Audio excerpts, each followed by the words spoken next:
Енді келесі жаңағы орамал дедіңіздер ма? Хиджаб, сосын тағы қандай мәселе? Туысқандармен қарым-қатынас, Орамал, хиджаб деп отқан сол бетті жабуды айтып отқан шығарсыздар. Сол ма? Или орамал тағу ма? Орамал тағу. Орамал тағу, жалпы орамалдың үкімі сақалдың үкімінен жоғары, парыз. Тағу үшін мен кәдімгі қажеттілік талап етіледі шариғатта. Бұл керекті нәрсенің бірі. Біз айттық, егер бір әйел кісі орамал тақса, оның иманының көтерілгенін көрсетті. Қазір намаз оқудың өзі қиын. Намаз оқуы мүмкін, бірақ орамал тақпауы мүмкін да әйелдер. Бірақ орамал тақса, онда ол иманы және көтерілген екен. Бірақ бұл мәселеде қатты асықпаңыздар. Пайғамбар Мұхаммед Мұстафа саллаллаху алейхи айтады, кішкентай балаларға байланысты, 7 жасқа келген кезде намазға үйрете бастаңдар дейді. 10 жасқа келген кезде балаң намаз оқымаса, ұры дейді. Ұрғанда тепкілеп қабырғасын қаусату емес. Сен риза емес екенін білдіруің керексің да. Шапалақпен құйрығын ұрған сияқты. Ұр деген кезде сабап, бұрқыратып қанын шығарып, ұмсығын қанату емес, оны естемеңіз. Ұр дегеннің бәрін осылай түсінеді екен адамдар. Енді осы хадисте ғалымдар айтады, егер кімде-кім 7 жасында баласына намаз оқы деп айтпаған болса, 10 жасында баласын ұруға правасы жоқ дейді. Өйткені бірінші нәрсені істеген жоқ дейді. Тура сол сияқты, егер сен әйеліңе дінді түсіндірмеген болсаң, тақсаң да тақ, тақпасаң мойнына қылқындыр, басына орама байлап праваң жоқ. Ла икраха фи дин, дінде зорлық жоқ. Түсіндіру керек. Құдайдың бұл парыз еткен түсіну, бұл күнә болатынын түсіндіру керек. Соған дайындау керек, оны осы орамалға келтіру керек. Орамал таққанда бұл үлкен хайыр бар. Орамал таққан еркек, орамал таққызған еркек әйеліне, ол әйеліне шын жаны ашитын, әйелін қызғанатын еркек, әйеліне немқұрайды қарамайтын еркек. Өйткені жәннатқа дайюс кірмейді деген, әйелін қызғанбайтын еркек жәннатқа кірмейді деген. Ал сен орамал таққызған, оны қызғанғандығың, ол әйел деген сенің абыройың, оның сұлулығы сенің жеке меншігің, ол сенің өзің рахаттанатын жайың. Оны біреуге, оның сенің сұлулығын басқасын біреуге ләззаттандыруға, рахаттандыруға болмайды саған. Әйелін қызғанбаған еркек жәннатқа кірмейді деген. Осының ішінде әйелінің әурет жерлерін бөтен көзден сақтап жүру кіреді әрқашанда. Сондықтан әйел адамды қызғану қажет, ол шариғаттан. Саад ибн Аби Уаққас деген сахаба бір күні сахабалармен болған кез сөзінде айтады, қайсы біреуіңді әйелімнің қасынан көріп қалсаң деді, бастарыңды қылышпен шауып тастайын дейді. Сахабалар шошып кетеді. Сосын пайғамбарға айтады, Саад ибн Аби Уаққас осылай деп айтып жатыр. Біреуіңді әйелімнің қасынан көріп қалсам, басын шауып тастаймын деп айтып жатыр дейді. Бұл қалай өзі дейді. Байқамай бас кетіп қалып жүрмесін деген. Бір бәле сұрайын деп жүргенде. Сонда пайғамбар Мұхаммед Мұстафа саллаллаху алейхи айтады, «Ата'джабуна мин гайрати Саад». Сендер Саадтың қызғаншақтығын таңғалып жатсыңдар ма дейді. Иә, таңғалып жатырмыз дейді. «Ана агъяру минху» дейді. Мен одан да қызғаншақпын дейді. Ол иман дұрсын. Әйелді қызғану бұл иманнан. Әйелді қызғану жәннатты үміт еткендігің. Солай болу керек. Әйел деген сұлу зат. Алтын деген мысалға қымбат, маржан деген қымбат. Алтынды таудың түбінен қазып алады да, оңай емес. Маржанды теңіздің түбінен шығарып алады, оңай емес. Ал тастан да, маржаннан да қымбат болған әйеліміз көшеде қалай осылай жүруге тиіс емес те. Сонда әйелдің денесін, әйелдің түрін көргеннен кейін міндетті түрде оған шайтан ой салады. Біреу ой келтіреді. Осының қанша зардабын көріп жатыр. Зинақорлықтың көбісі осыдан болып жатыр. Құранда «Уәлә тақрабу зина иннау кәна фәхиш ва са'a сабила». Зинақорлыққа жақындамаңдар, өйткені бұл арсыздық және жаман жол деп айтып жатқан осы себепті. Зинақорлықтың есігінің қатты ашылып кеткен себептері әйелдердің жалаңаштануы. Пайғамбар Мұхаммед Мұстафа саллаллаху алейхи хадистерінің бірінде «Синфани мин ахлин нар лам арахума» деп келген хадисінде екі топ бар, дозаққа түсетін. Мен оларды көрген жоқпын дейді. Пайғамбар көрген жоқ мен оларды дейді. Соның біреусі ариятун касиятун, касиятун ариятун, киінген жалаңаштар дейді. Біздің замандағы әйелдер айтып жатыр да. Киім бар, бірақ жалаңаш. Бітті, бүкіл бәріміз көріп тұрмыз. Ара шешіндірудің қажеті жоқ. Сондай жалаңаш күйге түсті. Ал бұл шынымен де өте қиын нәрсе. Еркек болып жаратылғаннан кейін, әйел болып жаратылғаннан кейін, еркектің әйелге деген құмарлығы бар бойында. Ал енді аятта зинақорлық істемеңдер деп жатқан жоқ. Зинақорлыққа жақындама, оған алып келетін поводқа барма дейді. Көзіңді тый, ойыңды тый, қолыңды тый. Бүкіл нәрсе. Пайғамбар Мұхаммед Мұстафа саллаллаху алейхи иманы сондай күшті, өзінің шахуатына сондай ие бола алатын адам, сөйтіп тұрып айтады: «Ла усафихун ниса», мен бөтен әйелдермен амандаспаймын дейді. Қазір амандасуың өзі айналайын болып қалды ғой. Қонаққа келген кезде, «О, қалайсыз, жеңгетай қалай» деп ауызда бетте бәрі кетеді. Бүкіл нәрсе. Бұдан кейін шынымен де бұл дұрыс емес. Шариғатта әйел кісілерді киіндіру, орамал тақтырудың үлкен пайдасы бар. Ал енді осы орамал тақтырмаудың бір зияндарын айтып кетейік. Біздің сол Қарағанды облысы жағында болған оқиғаның біреусі, бір қиын оқиға болды. Бір жігіт пен қыз үйленген. Бұлар исламда жоқ бірақтан. Зинақорлықтың жамандығы. Үйленеді. Үйленгеннен кейін екеуі де сұлу, елдің бәрі қызығады. Қыз да керемет сұлу, жігіт те мықты. Екеу үйленіп өмір сүреді, балалы шағалы болады, екі баласы дүниеге келеді. Сөйтіп өмір сүріп жүрген кезде әйел өз жұмысқа кетеді, үйінен кеткен кезде боянып соянып кетеді ғой. Шариғат бойынша әйелге боянуға да рұқсат, жаңағы шашын жаңағы бюролауға да рұқсат, бірақ күйеуінің алдында да. Сыртқа барған кезде бояуын кетіріп, әтірін жуып, басын жауып шығу керек та. А бізде керісінше болып жатыр қазір. Көшеге шығатын кезде сондай әдемі кетті, үйіне келген кезде ата-енесінің басына орамал тағып алады да. Сен атаның үйінің басында жалаңбас жүрсең, шариғат рұқсат береді. Вот именно көшеге шығуға, жалаңаш шығуға, басыңды жалаңбас шығуға рұқсат бермейді да. Сен күйеуің алдына келесің де бір жытық домашниймен жаман халатты киіп аласың, үстіңе ас-ас күйеу болып. Күйеуіңнің аппетиті ғой дейді да, сосын бітті. Сосын жүреді, біреудің әйелі қыздай, мен әйелім мұздай деп.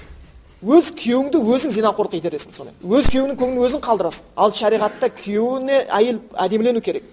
Сахабалар үйіне келетқан кезде әйеліме хабар бермей келгенді ұнатпайтын едім дейді. Кіріп келетқан кезде аяғымды тарсылатып, болмаса жөтеліңкіреп білдіретін. Мына қария кісілерді білсеңіздер, сіз әдет мүмкін көрген шығарсыздар. Еркек қария кісілер анау орнынан үйге кіріп келеді ғой. Деп. Сол бұрынғы не де шариғаттан қалып кеткен әдет те. Не үшін? Мен кіріп келе жатырмын дейді. Сол кезде әйелі деген жүгіріп, ой, бәрі орамалын киім бәрін тазалап, әдемілеп, табан астында қасын бәрін боядап, күйеуінің алдында күліп шыға келеді да, әдемі болып. Сосын күйеуі күліп, табан астында тамақтан бұрын басқа ішке кіріп кетеді. Ондан кейін семья тату болады. Кіріп келген кезде біреу келдің бе деп халатпенен бүйтіп басын қашып, бүйтіп тұрса. Күйеуі келдік қой дейді да. Тамақ бар ма дейді да. Халің қалай демейді, тамақ қалай дейді да, қандай тамақ. Бол, сосын қандай семья болады? Осы хадис, жаңа осы сахабалардың әдетін айтасам, бір айтады, наоборот, әйелге айтпай келу керек қой дейді да. Оны ұстап алу керек дейді да. Сенің әйелің имансыз болса, сен айтып келесің ба, айтпай келесің бе, 5 минуттың жұмысын ол саған талай нәрсені істеп кетеді да. Сен 10 балаң болуы мүмкін, 10 баланың 9-ы біреудікі болуы мүмкін, сен білмей де кетуі мүмкін. Әйелді ері ұстамайды, ары ұстайды, естеріңізде болсын. Тура сол сияқты екеуі үйленді, екеуі де сұлу, екеуі де әдемі жігіт. Бүкіл ел қызықты, мына екеуі бақытты деп. Әйел жұмысқа кетеді, одан сайын боянып, соянып, күйеу жұмысқа кетеді. Сөйтіп жүргенде досы бір күні звондайды жаңағы күйеуіне, досым ренжіме, бірақ бір сөз айтайын, мен саған бұл нақты конкретный әңгіме деп айтпа, бірақ сонда күдіктеніп жатырмын. Саған енді бауырым ретінде жаным ашып жүр ғой. Ертең сол сенің әйеліңді пайдаланып жүрген еркектің алдында абыройың түсқамасын. Сондай өсек шығып жатыр, сен әйелің жүрісі жеңілденіп кетті дейді. Жүріс пайда болған сияқты әйелің дейді. Сен бірақ оған сеніп қалма, бірдеңе деп дүрсе келіп жүрме. Сен өзің конкретно көзің жеткізші, мен просто сондай өсек естідім. Ұстаған жоқпын қолмен. Сосын күйеуі ойланады, әйелін аңдиды, үндемей. Бір күн аңдиды, екі күн аңдиды. Шынымен де әйелін біреудің астынан тауып алады да. Жұмыста жүрген біреу, мына 8 март деген страшный нәрсе ғой. 8 март деген кезде бітті, шекара жоқ та. Бір мың құттықтай берді. Сенің әйеліңді жұмыстағы бастық құттықтайды. Ең мықты подарка сен алып бермеген алтын сағат алып береді. Ол шайтан кіргізеді да. Тахабу дейді. Сыйлық махаббат орнатады жүрекке дейді. Бұл масқара нәрсе. Біреудің әйелін құттықтауға хақың жоқ сенің. Содан келіп бұлар жұмысқа барады. Жұмыстағы бір қызметкер жігітпенен екеуінің арасында байланыс түскен. Күліп қарсы алып, күліп шығарып салып, машинасымен тосып алып, машинаны апарып тастап жүреді да, ақырында ол әйелді өзінің жаңағы меншік әйеліндегі сияқты жаман іске пайдалана бастаған екен. Күйеуі бұны көзімен көреді. Үйіне келеді, қатты ашуланады. Темекіні шеккен осы оқиғаны істі ашқан жігіт намаз оқып кеткен жігіт. Осы оқиғаны ашқан милиция жігіт намаз оқып кеткен. Сол айтып беріп отыр. Үйде темекіні шегіп тастаған, үйіп тастаған дейді да. Екі баласы қорқып отырған әкесінен. Қап-қара болып кеткен, түсі бұзылып кеткен. Темекіні шегіп жаңағы бұзылған сөйткенде отырған әйел жұмыстан келген, ойында ештеңе жоқ. Ой, қалай балаларым, қалай детки мои деп кіріп келеді. Қараса күйеуі қап-қара отыр. Бірдеңе болған сезінеді, ұрыс басталады. Күйеуі әйеліне қатты ашуланған соншалықты пышақ алып жүгіреді де әйелін сол жерде өлтіріп, ашумен ұра берген, кесе берген, түк қалдырмаған дейді да, шаш берген дейді әйел. Екі баласын көзінше. Сөйткенде өзі 7-ші этаждан секіріп кеткен. Әйелі өлді, өзі өлді, екі баласы жындыханада. Жоқ бір семья. Міне зинақорлық деген қандай жаман жүр. Бұған не себепкер болды? Оның ашық-шашық жүргендігі. Оны біреу ұнатты. Көз түседі, көзден кейін сөз, сөзден кейін іс келеді. Сол үшін әйелдерді жасыру керек, қорғау керек. Сөзімізді бір немен айтып кетсек болады. Иншалла, зинақорлық қазір отырған жерде жігіттер зинақорлықты айта беретін болды ғой. Өте бір жаман нәрсе. Уақытта жақындап қалған шығар сізден.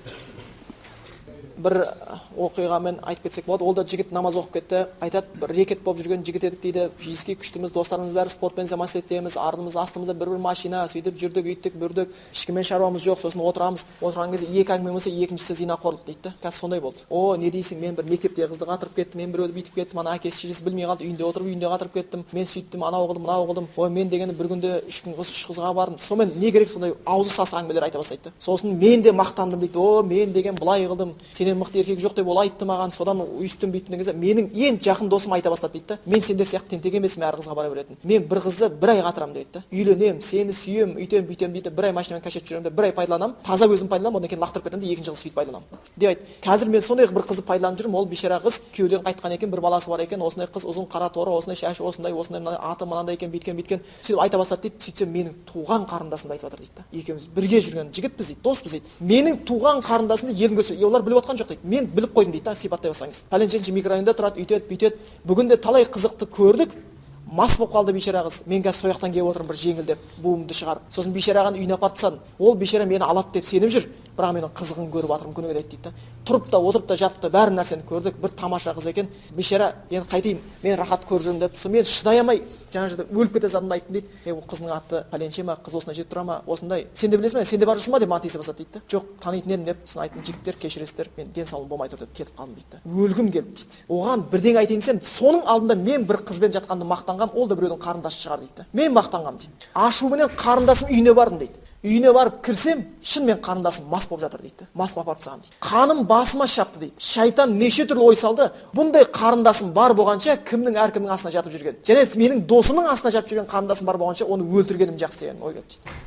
Өлтірейін десем, ұрып өлтірейін десем, мисрокмен біліп қояды. Қылқындырып өлтірейін десем, біліп қояды. Қалай өлтірем деп ар ойланып, бер ойландым да, сосын ой тапты, шайтан тауып берді дейді. Газдың бәрін аштым, терезенің бәрін жаптым, сөйтіп есік жауып шығып кететін болдым дейді. Ертең өлсе, бейшара мас болып келіп, газды дұрыс пайдаланбай өліп қалсын деп айтсын деген сияқты. Сөйттім де, бәрін ашуланып, мә саған керек болса, мә ал оңбаған деп газды ашып, есіктен шықтым, бірақ бәрібір қиын екен, бауырдың аты бауыр дейді. Бір қарынға сыйғаннан кейін бір дүниеге де сыйғың келеді екен дейді. Жерге түскенше лестницадан аяғым шыдамады, дірілдеді дейді. Шықпай жатып, қайттан жүгіріп шықтым, жыладым дейді да, кіріп келіп, газдың бәрін өшіріп, есіктің бәрін терезені ашып, газдың бәрін шығарып, отырып жыладым. Не істеймін? Бауырым ғой бұл, мен қарындасым ғой. Бұны қалай кінәлаймын, егер мен сол күнәні өзімде істеп жүрсем? Бұның шешімі бар ма? Дұрыс өмір сүруге бола ма? Не істеуге болады деген кезде көріп тұрмын дейді, Аллах шешімін тауып берген дейді да. Зинақорлық жасама деп. Осы бір ойдан қатты ашуым келіп, өмірімде бірінші рет мешітке бардым дейді. Кіріп келдім, үркіп сошып дейді. Кіріп келсем мешітте адамдар отыр екен, солармен қосылып бірінші рет намаз оқыдым дейді. Бұл зинақорлық жаман. Пайғамбар Мұхаммед Мұстафа саллаллаху алейхи вассалам айтқан, бір кісі айтқан, Аллахтың елшісі, маған зинақорлық рұқсат берші деді. Сахабалар, ей астағфирулла, не айтып жатсың деп шошып кетті. Пайғамбар удну, жақында деді. Айтты, сен осыны шешеңе қалайсың ба деді. Жоқ. Осыны айта бастады. Әпкеңе қалайсың ба? Жоқ. Қалайсың ба осы жақындарыңа? Жоқ. Кадалика нас, адамдар да сол сияқты қаламайды деді. Ол зинақорлықты жек көргім келді. Пайғамбар ол жігіттің жүрегіне қолын қойып тұр айтты. Аллахумма тахир қалбаху вағфир замбаху.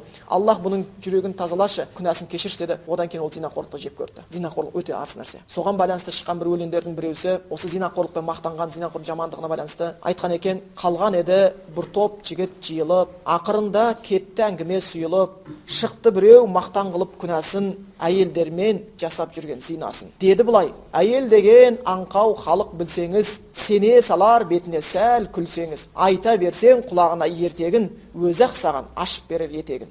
Осылайша мен сияқты бұзығың көріп жүр ғой талай әйел қызығын. Осы кезде сөзді бұзып бір жігіт, ашу менен күнәһарға жүз бұрып, деді бұлай, шектен шықты сөзің тым, айтшы маған әйел деген өзі кім? Әйел деген дәл өзіңдей адам, әйел деген мәпелеген анаң, әйел деген намысың мен арың, әйел деген сүйдім деген қойныңдағы жарың, әйел деген қойныңдағы жарың, бесігінде жатқанда бөпелеген, тәй басса қуанып жетелеген, әйел деген қызың ғой еркелеген, әйел деген қызың ғой әке деген, әйел деген қарындас аға деген, бір өзіңді қорғаныш пана көрген, әйел деген әпкен ғой алдыңдағы, сен қуансаң қуанар алтын жаны, аталғандар туыстық жақындарың, дәл осындай қатынаста елдің бәрі, жоқ олардың керексіз жаралғаны, ойын күлкі зинаға арналғаны, айтшы енді күнәсімен мақтанған қайран ерім, сол күнәңді жақындарға қалар ма едің анаңның қор болғанын, зинақорға қызыңның қол болғанын, қалайсың ба астында өгіздердің, қарындас пен әпкенің езілген, жүрегінде дерті бар надандардың әйеліңнен дәметіп көзілген. Қаламасаң өзіңе бұл істерді, басқаға да оны қылмыс деп біл дейді. Орамалды шешудің ар жағында көп нәрсе жатыр. Әйел негізі ұятты болады. Әйелдің ұятын шешу үшін оның киімін шешіндіру керек. Бұл шайтанның қолынан келді. Егер біздің әйелдеріміз болмаса, бұл біліңіздер, бұл парыз орамал. Орамал таққан бір қызды көрсеңіздер, қуаныңыздар, оған дұға қылыңыздар. Аллахтан тілеңіздер. Егер бір қызы орамал таққан үшін соған ренжіп жатқан әке шешені көрсеңіздер, түсіндіріңіздер, сіздің қызыңыз адам болып жатыр, Аллахтың айтқанын істеп жатыр деп. Қазір жүр көшеде небір қыздар еңкейсе тұрсый көрінеді, ешкім ренжіп жатқан жоқ. Олардан деп бір жабынған, киінген, дамбалданған, ұзын көйлек киген қызды көрген кезде Аллах оған бақытты қылсын екеуіне деп тілеңіздер шынымен де. Және әйелдерімізге де ықтият болайық, қыздарымызға ықтият болайық, оларға үйретейік, Аллахтан дұға қылайық, бастарына орамал жабуына алып келейік. Сондықтан бұл орамал парыз, оған және қажет. Құранда бұл жайында аят бар. Пайғамбар Мұхаммед Мұстафа сонда әйелін өте қатты қызғанатын. Бір күні Абдулла ибн Умм Мактум деген сахаба, көзі соқыр азаншы сахабамен үйіне келе жатқан кезде пайғамбарымыз орамал туралы аят түскен кезде де әйелдер айтты, перденің артына өтіңдер деді үйінде. Бөлек деді. Әйел мен еркек бөлек болсын дейді ғой шариғатта. Бөлек. Мына кішкене өзбек халқында осы жақсы да, әйелдер бөлек, еркектер бөлек. Қазір де солай деп ойлаймын, білмеймін. Сонымен бөлек болыңдар деп айтады әйелдерге. Әйелдердің бәрі сонда бір әйел айтады, Аллахтың елшісі, оның көзі соқыр ғой дейді. Ана сахаба кетқан көзі соқыр ғой дейді. Неге біз қашамыз дейді. Ал сендердің көздерің соқыр емес қой дейді. Сендердің көздерің соқыр емес қой дейді. Сонда шынымен де бұл нәрседе өте ықтият болу керек. Қорғауымыз керек, қорғаштауымыз керек, панасын алуымыз керек. Мединада жүрмін, ол жақта әйелдер бөлек отырады. Біреудің үйіне кірген кезде бастап кіріп кетпейсің. Тоқтай тұр, қазір әйелдерің басқа жаққа өтсін, сосын кіресің дейді. Қыз балалар мен әйелдер қызғанады қатты. Сөйтіп жүрген кезде бір күні сондай көрдім, бір кісінің үйіне қонаққа бардық. Қонаққа барып едік, бізге кіріңдер деп айтты. Әйелі басқа бөлмеге өтті деп ойлаған екен, әйелі білмей сол кезде күйеуін іздеп келе жатыр екен да біз жаққа. Оның басында орамал жоқ, үстінде киім бар, бірақ орамал жоқ. Сөйтіп әйелі күйеуін айтып, жаңағы заужи деп күйеуім деп келіп қалған екен. Біз де кіріп келіп қалдық. Сол кезде күйеуінің айқайлағанын деп жүгіріп барып әйелін сатты, кіргізіп алып кетті да. Бір ағайын өзіне келе алмады да. Сондай қызғанады да.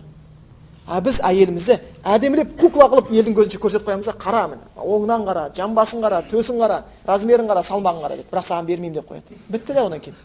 Ертең сол әбден сол жүрегіне сіңіп кетсе, ол өзінің әйеліне барған кезде сенің әйеліңді көзіне елестетіп жатып әйелмен жатады да. Ал шайтан оған жол ашып береді. Сондықтан бұл орамал парыз болуында Аллах тағаланың бізге жақсылық ойлап жатқандығы да, бізге ізгілік ойлап жатқандығы. Субханакаллахумма бихамдика ашһаду ан ла илаха илля анта астағфирука ва атубу илейк. Уақытта болып қалды.